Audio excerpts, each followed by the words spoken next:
What is going on, everybody? I'm the AutosavingUnicorn, and this is a gay unicorn. Hey, wait a sec, that's really offensive towards me. You should take that back. Haha, thank you very much. Hey, what the fuck? So before I start, I'd like to thank Cheapest Chips for allowing me to post this video on his channel for Subscriber Monday.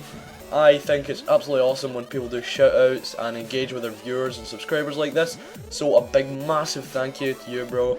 You've helped out a lot through YouTube messages, giving me advice how to promote my channel, and you've just been really cool, so this is going to be really helpful. So today I have episode 3 of Storytime because you guys really seem to like listening to all the funny random shit that goes on in the life of an auto-saving mythical creature.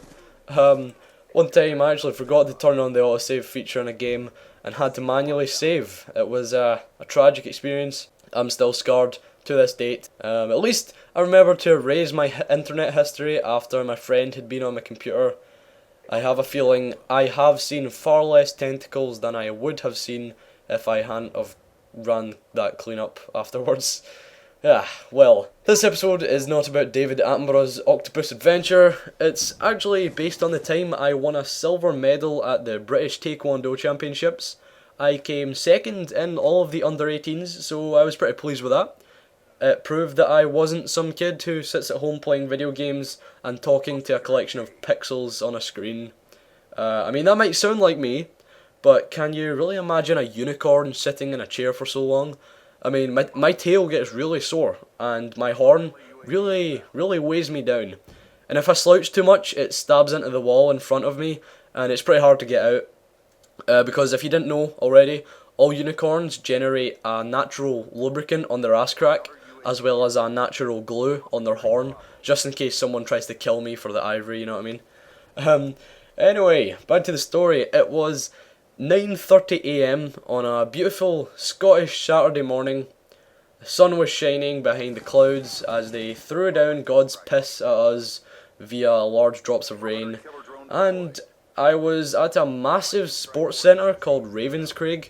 It's not really a Scottish name, but oh well, it's what they named it, so I can't really protest, unless I did want to protest. But anyway, it was like my first competition, I think so. Yeah, that was my first competition. And there were loads of snobby assholes walking about with their game faces on. It is actually really intimidating, like just knowing that if you asked any of them for the time, they would just look at you with disgust and their southern Scottish accent that makes them sound English, and they would turn the other way. All kids, if you didn't know, right, all kids from the south of Scotland that put on a funny accent to sound less Scottish are punishable by death. These faggots deserve to be mauled by supercharged goats on cocaine and samurai sword teeth. They all have the same hairdo. It's jet black. They wear skinny jeans and they never look happy. I think one guy actually had a pink streak in his hair, so that's just gay. He wasn't really a main contender, you know, because when you're standing in this hall waiting for it to be your age group up next, you just scan everyone that looks about the same age as you, see what belt they are, do they look like a faggot, are they confident, do they look like they're going to beat the shit out of me, you know, stuff like that. And I end up jumping to the conclusion that I'm going to get bitched, like, complete and utterly pooped on, because I'm not the tallest for my age. I'm like 5'10" or something, and all my friends are like 6 foot or over, so I automatically assumed they were going to be like frickin' David Hay and knock me the fuck out, bro. But yeah, there are three referees per ring, so to speak. 2 are backups for when the main guy doesn't see stuff in Taekwondo, and the main guy basically decides what's going on. So if he says, strip down to your underwear and do the chicken dance while playing Eye of the Tiger on a kazoo, you better do it, bro, because you'll get disqualified, mother trucker. That's how much authority this guy has, seriously, man. So anyway, after watching like all these guys, all about 13 to 18 years old, some of them were shit, some of them were insanely good, some were just really fat and ran at people with their belly acting as a makeshift bulldozer. Then it's my turn to go up and fight. So this is actually insanely nerve-wracking. I hate doing competitions to this day. I was 14 at the time, I think, and I was just shivering, man. Luckily, I had injected myself with Lucozade. No, not really. I just orally took it into my bloodstream, so I was buzzing with energy.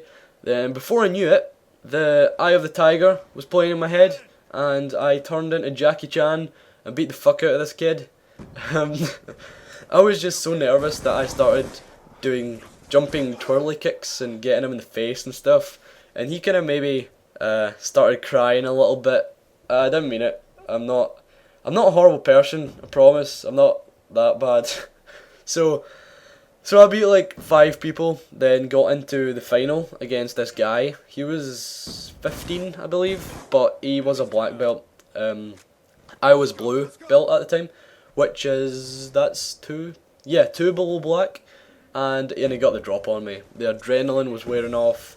I wasn't as fast, so I was like 6 points down, and there were like 10 seconds left. So I just went mental. I started flailing about, trying to kick him and whatevs, and I decided, I don't know why, to twist round and do like a 360 back kick, maybe get him in the stomach. Bearing in mind, this was full force, because I wasn't happy. He had more points than me, and I was about halfway around, spinning really fast with all my strength, and I connected. I was like, hell yeah, just got some points. Don't know how he was behind me, but awesome. Maybe able to at least get a draw or something. And as I thought that, there were like 50 gasps from the audience, and 2 paramedics were rushing over. But the guy I was fighting was in front of me. You can imagine what happened next, to be honest. I turned round, and there, lying in a pool of sweat and dripping blood, was a screaming 8-year-old with a squinty nose.